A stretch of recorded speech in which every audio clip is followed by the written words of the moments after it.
think there's a small percentage of them that agree with me, but they don't want to say it.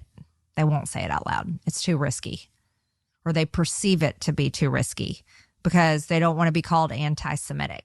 That's the label.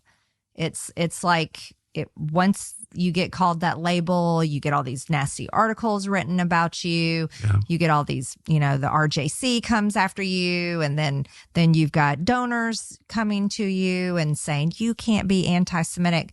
When here's the honest truth, it's not anti-Semitic to say we shouldn't be fighting a war that Israel started. And it's not anti-Semitic to say we shouldn't be doing what Netanyahu is telling us to do when he's in the tank in polls in his own country. And honestly, that man should have stepped down after October 7th. That was the most horrific, horrible thing that happened to all these innocent people in Israel. And it happened on his watch. And that's the reality. And I'm quite sure there's many people in Israel that feel that way. And I think he's at upset. like 30%. Exactly. And it's also way more popular in the Congress than he is in Israel. Way more. Oh, way more popular. And it's not anti-Semitic to say that there was a vote on last Thursday, that he barely won by 2 votes.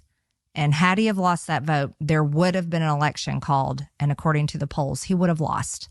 And then the next day on Friday, they launched the attack on Iran. And what does war do? Pulls everybody together.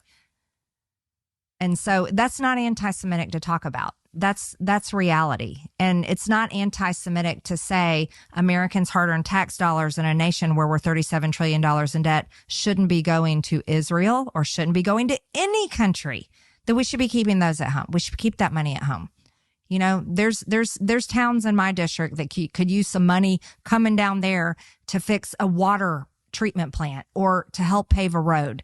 That's where our tax dollars should be going to. Should be helping people that were affected by hurricanes. Should be helping people like, oh my goodness, in Lahaina from a fire. All kinds of California, for heaven's sake. We should be helping our own Americans. This is not anti-Semitic.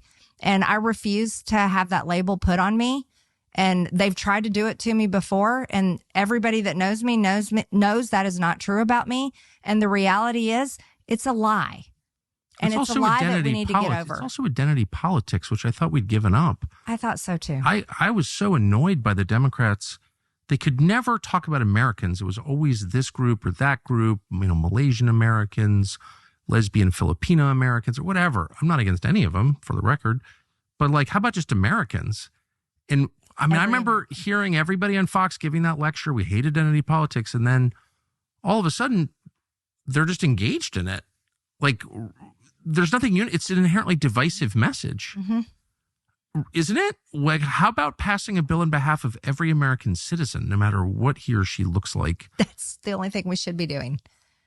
Because our job title is representative. It's so dark. I can't even handle it.